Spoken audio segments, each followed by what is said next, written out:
More questions? Any more questions? Yes, we know. Go. Is it really possible to have relationships without attachment? I understand, yeah. Darling, it's, of course, according to Buddha's view, of course it is. That's the whole point. But way to go. Way to go. It sounds shocking, doesn't it? Way to go. Yes, of course it is. Way to go, though. And that's mostly our daily practice. That's what daily practice is, you know.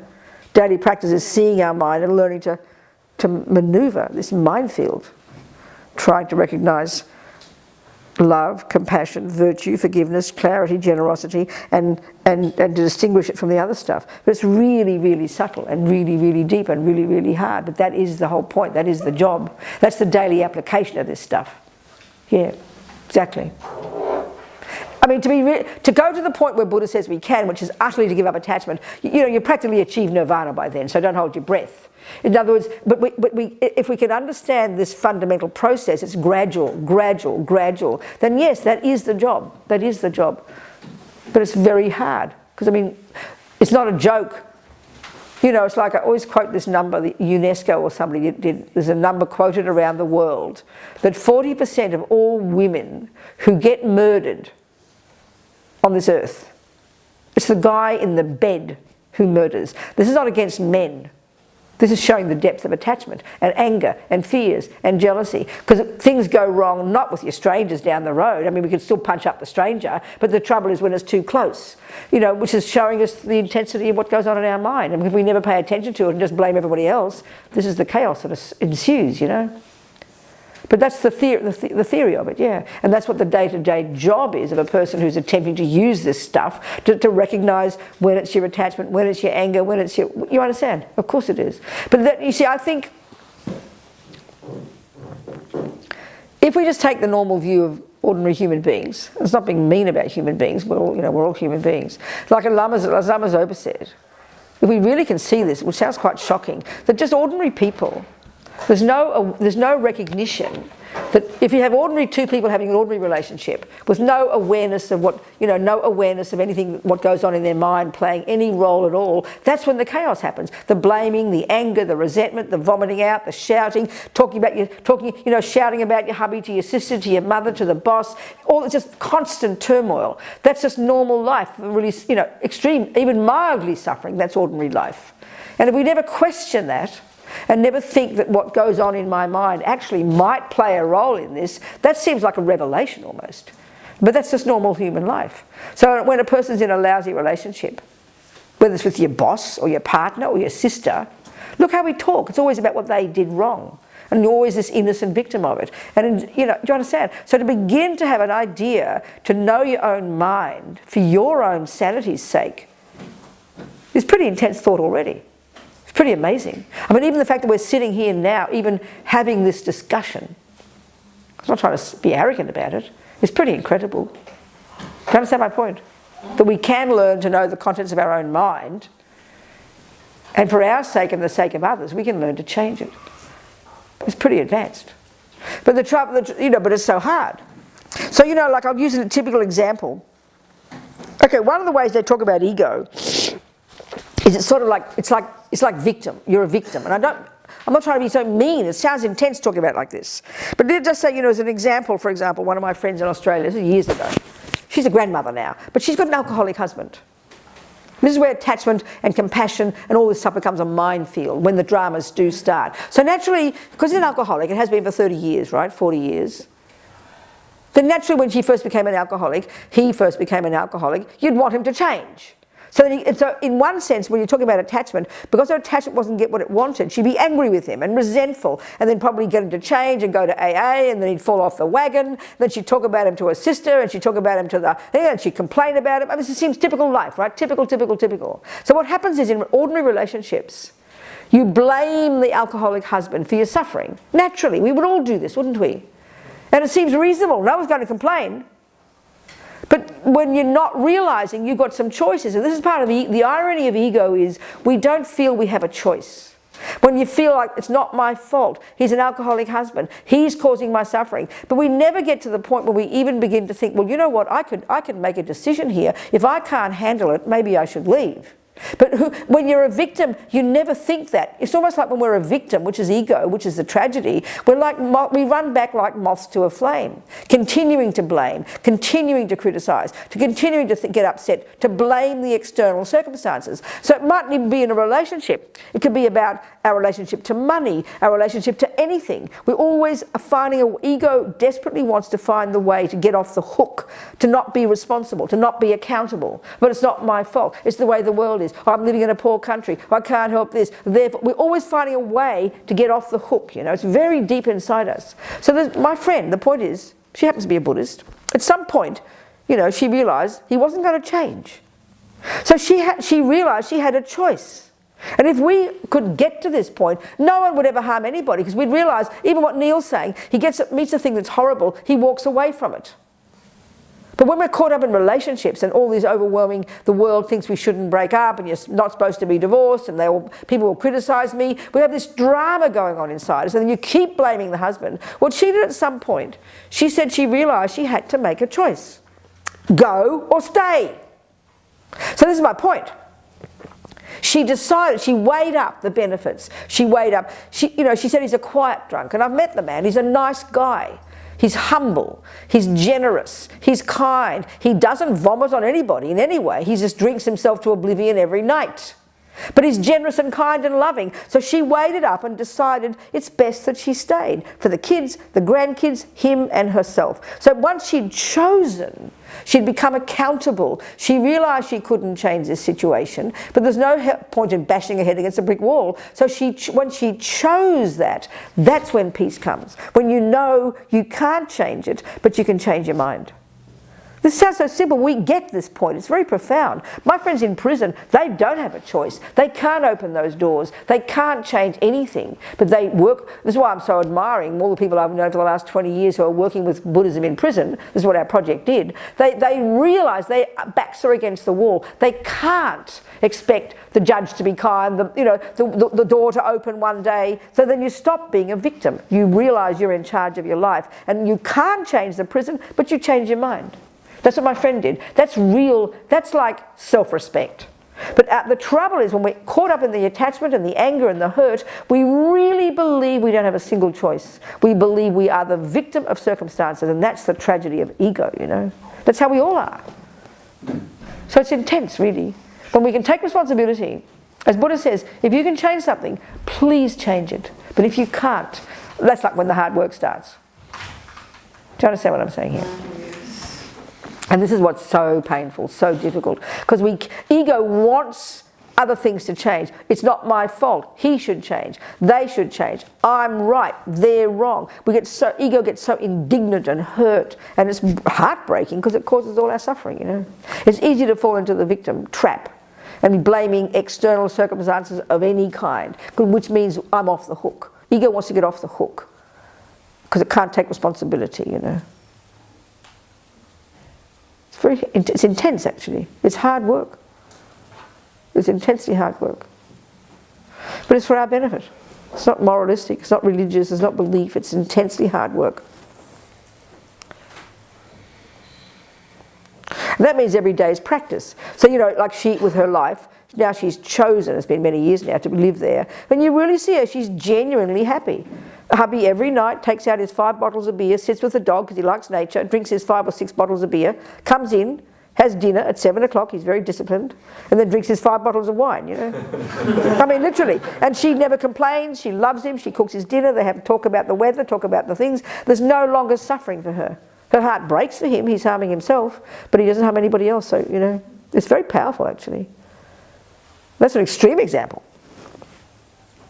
When you hear some, anyway. And the conclusion, she's content.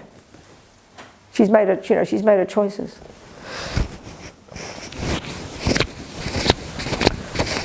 We can see the suffering in our mind. It's not fair. If only the boss is so mean, he's unkind. Then you say, would you like to leave the job? No, I can't because I need the money. I can't do this. I can't. So we can't have it both ways. But ego wants. So we want to blame the world because it's not fair because I can't get any job. It's not fair because there's no jobs around. I can't leave work because I mightn't get another job. So we've got to decide that's possible. In which case you have to decide to try and change your mind.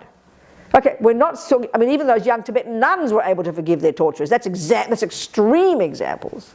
But we seem to not be able to change our mind about the boss, but keep going back to work like a moth to a flame and keep blaming the boss and then being tortured by this lousy job. We often live in our whole lives in relationships like that. I mean, there's no one saying this is easy, but this is what practice is. This is what the meaning of real practice. You make your choice, you choose. It's so hard though, because we want to keep blaming and we want to keep saying it's not our fault, and yet we can't make the choice to leave the relationship. So of course, what's the conclusion is complete insanity. Don't be surprised you killed your boss, you killed your husband one day, You understand, isn't it?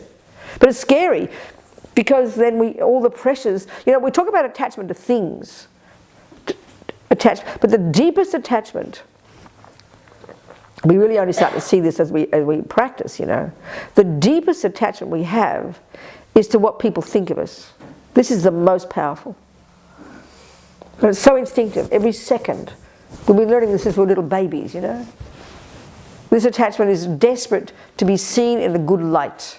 We want to be seen in a good light. So this often completely paralyzes us throughout our life, and we're too scared to make any decisions. Oh, people mightn't like it. Or we say, I don't want to upset people. Or I couldn't leave my husband because, I don't want to hurt him. I couldn't leave the job because my mother doesn't think, shouldn't. I couldn't do this because, no one approves of it. It's so deep inside us that we don't actually have enough courage to make really heavy decisions, difficult decisions, because we're so scared of what people think of us, what the world expects, what mummy expects, what they expect, what he expects, what people think. It's always this constant dualistic idea of we're being watched by other people and judged by others, and we can't stand the thought to be not liked, not seen in a good light. It's very deep inside us. They even say the greatest meditators up in the mountains who've given up everything but are still thinking about how the people in the village are thinking about them.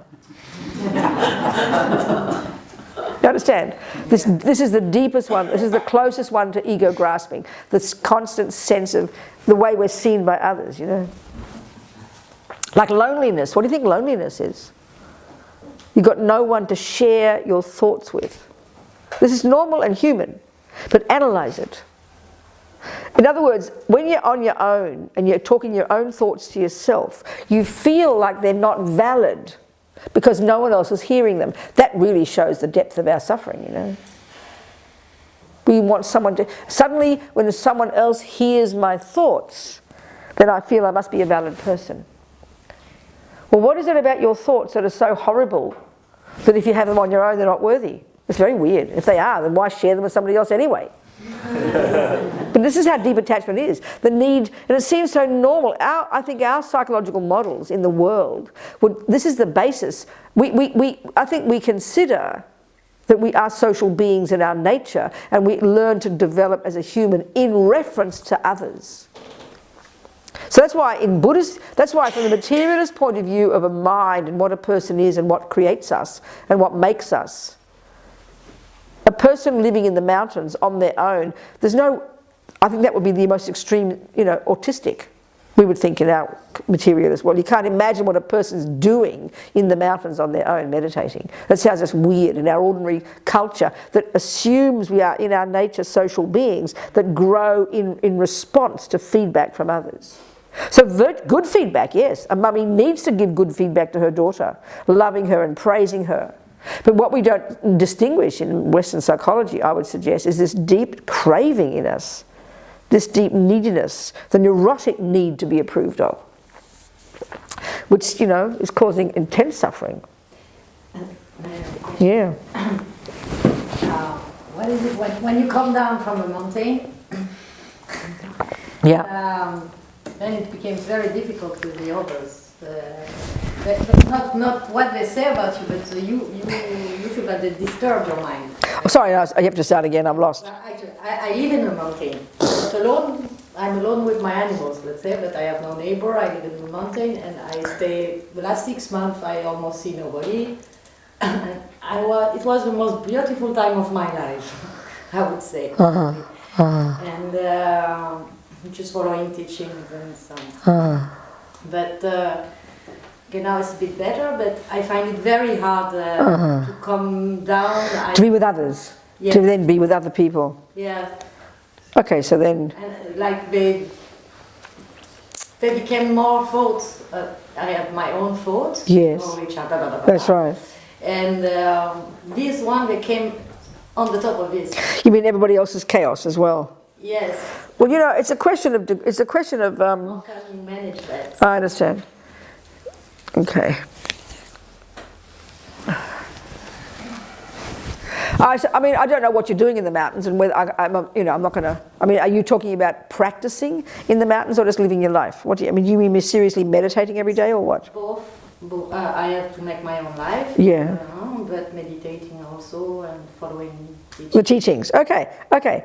Then maybe it's a question of degree, because if you keep progressing, it moves into compassion. So you using the mountains metaphorically, if you're really seriously doing single point of concentration or working on your own mind, then at certain stages you're right, it can be very shocking to go around to the rest of the world again. But as you progress, then it grow in the mountains even, it would grow into compassion for others, because you realize the whole world is the same. So the more you know your own mind, the more you understand why you're feeling this way, the more you work on your own mind, when you do meet others and connect with others, it would not drag you down. That was when empathy, when compassion would come. So maybe it's just a question of how much stability we grow.